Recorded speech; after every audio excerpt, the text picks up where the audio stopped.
demande une exigence qui est professionnelle pour des gens qui ne le sont pas de statut. Si elle continue comme ça, à mettre encore plus de volonté, plus de travail, comme elle le fait maintenant, elle va aller très très loin.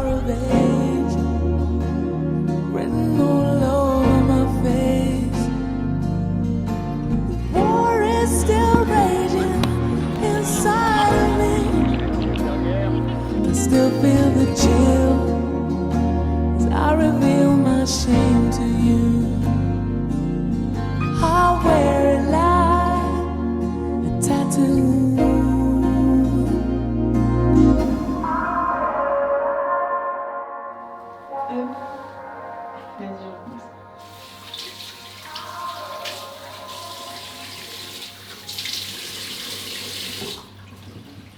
Comment tu décrirais Alia? C'est pas forcément un mot que j'ai en tête, tu vois, mais c'est c'est ça, tu vois. C'est pétillant, c'est beaucoup d'énergie, beaucoup d'envie. Ça pétille un peu dans tous les sens en fait. Ça pétille dans tous les sens et ça fait plaisir d'entraîner des gens comme ça. Purement physique, tu peux pas rêver mieux en termes d'athlète. Tu peux pas rêver mieux parce qu'il y a de la force. Il y a de l'élasticité, ça saute beaucoup, ça court vite. En termes de contrôle moteur, donc cette facilité d'apprendre certaines choses, c'est assez surprenant. La première fois que je l'ai vu, j'étais assez surpris de voir que, il y a des très très gros athlètes et que c'est assez sympa de pouvoir entraîner des gens comme ça. Ici, tu slides là, bouge pas de niveau, tu touches. Ok. Allez, go. Allez, slide, c'est ça. Yes.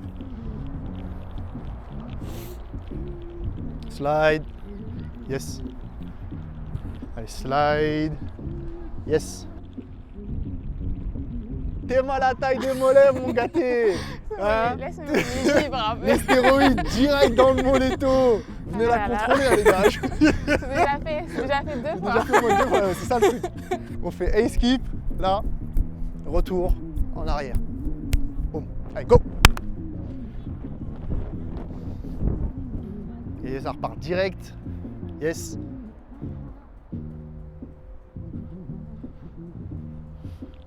Ok, on respire et cette fois-ci on va faire la même chose. On le fait en basket, donc on va venir là, large, large. Yes, yes, yes. Même chose en arrière. Allez, ouvre. Ouais. 2, 1, 2, 1, 2. Juste là et après on marche. Non, juste pour voir. Parce que je vois c'était trop facile, juste pour voir, juste pour voir. Allez, go. Allez, stresse pas, c'est pas noté. Ça merde. Ouais, non, ça va, ça va, ça va. Allez, je marche tranquillement, marche, marche, marche. Allez, go. Go. Go. Go. Go. Go. Ok. Ça va? Oui. Top. À la jambe, hein? Ok.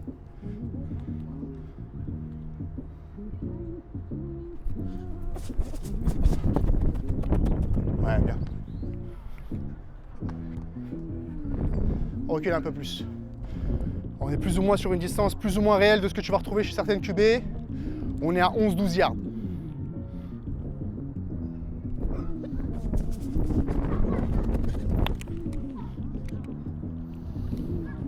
« 3,25 à 12 yards. Donc pour 1 yard en plus, on est à 0,30.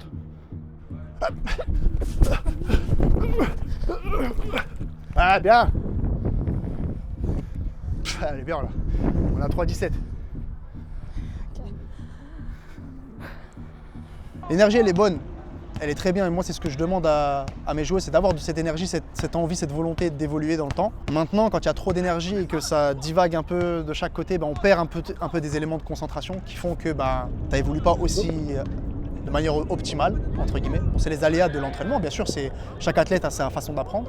Et du coup, ce qui devrait être amélioré, c'est cette capacité à justement prendre l'information, la digérer et avancer doucement, ne pas vouloir tout faire en même temps. Se concentrer sur une chose à la fois, ce qui va lui permettre de vraiment concentrer la majorité de son énergie sur une seule chose, l'automatiser et passer à passer à autre chose. Ça, le problème, c'est d'avoir 45 tuyaux en même temps, d'essayer de mettre de l'énergie un peu partout. Bah, tu mets 1% là, 1% là, 1% là. Donc tout avance lentement, step by step. Un process, on avance, on valide. Un process, on avance, on valide. Il y a ce truc de se dire, je suis nouvelle dans ce sport-là, je viens d'arriver, je me suis hissé au niveau, le plus haut niveau français en très peu de temps. Est-ce que je suis légitime? C'est peut-être une question qu'elle se pose, et peut-être une question qui peut la freiner. Et potentiellement la gestion de la compétition. Elles sont toutes ensemble, toutes copines entre guillemets, c'est un groupe. Mais à la fois, il y a une compétition indirecte qui est là. Donc chacune peut prendre entre guillemets le poste, la position de l'autre. Donc cette compétition-là qui est, de l'autre côté, on a de la chance, saine, mais qui peut prendre la tête de certaines joueuses et justement drainer cette énergie-là qui fait qu'elles n'avanceront pas autant qu'elles pourraient avancer. Est-ce qu'ils impactent vraiment sa performance? Ça, c'est à elle de le dire. Mais moi, de mon point de vue, c'est potentiellement les points à surveiller, les points avec lesquels je vais avoir des discussions pour voir si vraiment ça a un impact ou pas. Et avec le travail qu'elle va faire aussi avec le préparateur mental pour savoir si justement, est-ce que ça bloque ou pas. En ce moment, je travaille beaucoup sur mon aspect mental. C'est vrai que du coup sur les derniers stages, on essaye un peu de me le challenger sur ça, parce que lorsque tu as une grosse compétition, c'est un peu comme si tu étais en autarcie et tu affrontes un peu toutes les émotions que tu peux avoir. C'est vraiment un sentiment rempli d'adrénaline, mais rempli de gros stress, puis tu gagnes un match, puis tu en perds une autre, et là tu es en phase de poule, et là tu es en finale, et il y a tout l'enjeu, tout le travail que tu as fait pendant la saison. Et donc ça, j'essaye de le travailler en ce moment lorsqu'on est en stage, etc., de me mettre dans des situations un peu de stress pour trouver des mécanismes pour savoir comment on gère ça, comment on gère la pression. Et en fait, au-delà du sport, c'est aussi un travail sur soi, de confiance en soi, ok, quand il m'arrive un truc, j'essaye de le travailler un peu quotidien. Tu vois, par exemple, je sais pas, quelqu'un qui va me pousser dans la rue, ça va être un truc négatif, tu vois, mais comment est-ce que tu gères la chose? Est-ce que toute la journée, tu te dis que vas-y, c'est insupportable? Et du coup, j'essaye de reprendre un peu mes mécanismes ou les choses qui m'aident au flag pour essayer de changer, de switcher justement, pour le faire aussi dans la vie. En vrai, c'est quand même une vie exigeante. Les gens, comme je te dis, ils vont voir sur les réseaux, ah ouais, t'es en équipe de France, c'est trop cool, ah ouais, tu fais du modeling, c'est trop cool. Mais ils vont pas voir la fatigue. Ou alors la fatigue, oui, ils vont la voir, mais ils vont pas voir aussi la pression.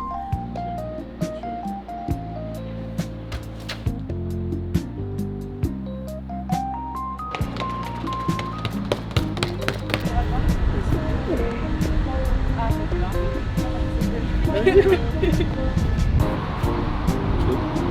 peu là. Moi, je me déplace beaucoup pour m'entraîner. Donc, tous les week-ends, je peux être dans des trains. Avant, j'étais même dans des trains en semaine pour aller à Lyon, pour aller à Dijon. Donc ça, il ne le voit pas forcément. Après, moi, ça passe aussi pour les sacrifices de ne pas voir ses proches. Là, il y a eu les 70 ans de mon papy. Donc, je les ai vus une soirée et tout le monde restait toute la semaine et moi, je dois partir plus tôt.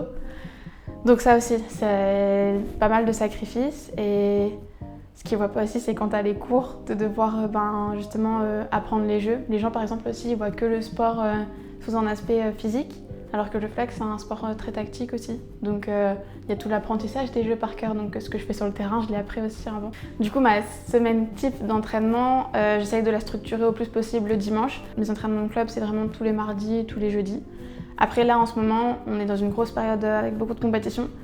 Donc j'oublie pas qu'il faut surtout prendre pas mal de repos. Donc lorsqu'il faut que je passe une séance de muscu ou qu'on le réadapte, justement on en parle avec Raman, mon prépa physique, etc. pour savoir ce qu'on retire ou pas. Vas-y, installe-toi. Adducteur droit, tu m'as dit? Ouais. Voilà, muscu aussi. Le but c'est de faire une petite cartographie, de voir ce que tu as besoin. Ok, ça marche. Bon, ça va, déjà t'es assez mobile, t'as pas de douleur sur ça? Non. Ça tombe bien en rotation interne, ça tombe bien en rotation externe. Donc l'action c'est ok. Mais je pense que ça sera bien parti. Mmh. Je m'en fais pas. Voilà. Je m'en fais pas. Et après ça se passe comment la semaine prochaine pour toi? Semaine pro, semaine classique d'entraînement et juste le week-end. C'est quoi les jours d'entraînement? Mardi soir, jeudi soir en club. Ouais. Lundi, vu que le noir, je ferai rien. Ouais, tu sortiras les 2 jours de... Ouais, donc je ferai rien. Ok. Piscine sûrement. Voilà. Et après, mercredi et vendredi, muscu. Ok. Voilà. Ça marche. Ouais. Juste samedi, dimanche prochain, du coup, j'ai un camp d'entraînement receveuse. Ok. Voilà. Ça marche. En fait, là, tous les week-ends, j'ai un truc. On se rejoint à l'accueil, on essaie de voir s'il y a un créneau la semaine pro. Ouais, ça va. Ça marche. À tous. Yes. Comment j'arrive à gérer, finir sereinement un peu ma carrière sportive? En vrai, c'est vraiment un sacrifice. Tu vois, justement, tu parlais des obstacles. En ce moment, c'est un peu ce que je réfléchis. Je suis sur un peu la fin de mes études. Donc je me dis, ok, est-ce qu'il faut que je trouve un travail? Mais il y a une part de moi qui me dit que avec un travail, j'ai moins de temps pour m'entraîner. J'ai envie d'être 100% concentrée sur le flag. Je vais être concentrée sur... ok, il faut que je pense un peu à l'argent. Et même hors de finir le mois, même est-ce que je vais économiser? Est-ce que je veux m'acheter une maison un jour, etc. Et là, un peu la question que j'ai eue avec moi-même, c'était ça. Et la réponse que je me suis donnée, c'est bon, écoute, pendant ces 2 prochaines années, je sacrifie un peu tout le côté financier, mais très clairement, je vais essayer de viser plutôt plutôt un travail à temps partiel ou ce genre de choses. Donc en vrai, c'est une situation précaire, mais que j'accepte parce que je fais ce que j'aime. Donc en grandissant, je commence à me connaître quand même, mais à savoir que je préfère faire ce que j'aime et être un peu précaire. Après, je sais que j'ai toujours des amis, ma famille aussi, sur qui je peux compter. Donc j'ai la chance et tout le monde n'a pas forcément cette chance. Mais oui, c'est sûr que c'est quand même, il y a cette pression financière de si t'as pas d'argent, de toute façon t'as pas de projet des fois. Donc ça peut jouer sur ta motivation aussi. En fait, ça va être le cas pour toutes les filles en équipe de France et toutes les filles dans ce sport un peu. C'est que c'est pas un sport pro. C'est un sport amateur, semi-pro. Donc c'est-à-dire que les filles travaillent au minimum à mi-temps, voire à plein temps. Donc c'est ce qui fait de semi-pro amateur. Et du coup, en fait, elles n'ont pas tout le temps du monde. Donc Alia n'a pas tout le temps du monde à se consacrer au flag. Elle doit travailler, elle doit récupérer, elle doit bien manger, elle doit s'entraîner. Il y a les entraînements de flag, il y a les entraînements de muscu, il y a la récupération, il y a le sommeil, il y a le travail, il y a la vie de famille à côté.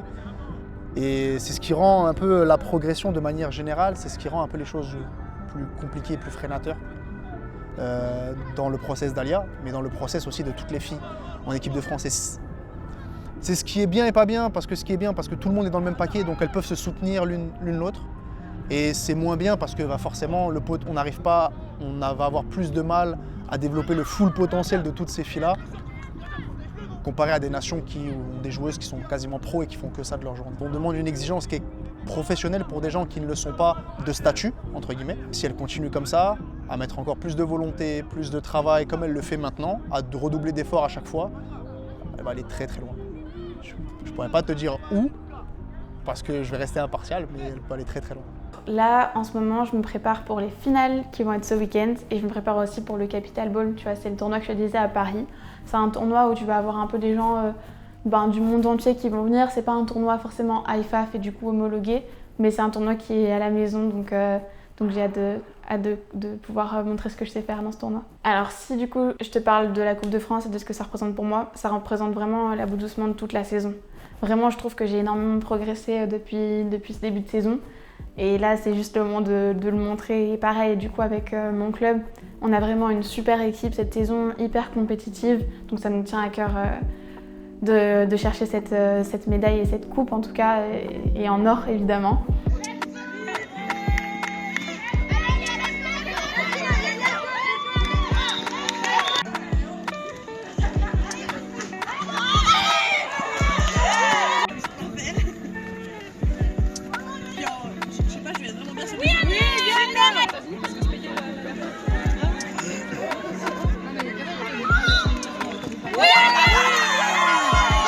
Et pour le Capital Ball, du coup, comme je te disais, ça me tient à cœur parce que c'est à Paris et c'est un tournoi où vraiment je peux pouvoir m'exprimer pleinement sur le terrain. Donc j'espère sortir des gros catchs et des gros sacs. Alors franchement, je me dirais que j'ai réussi cette saison de manière pragmatique, je te le dirais, quand je me verrai sur le podium là en août avec ma petite médaille autour du cou. Là, je me dirais que la saison elle est réussie et que les sacrifices, ils ont valé la peine. Mais après, si je prendrais du recul, je me dis que cette saison, elle est réussie déjà. Parce que déjà, tout ce que j'ai réussi à travailler sur moi-même, c'est déjà énorme. Et également ma progression. Mais tant que j'ai pas une médaille, ce sera compliqué de te dire qu'elle est réussie.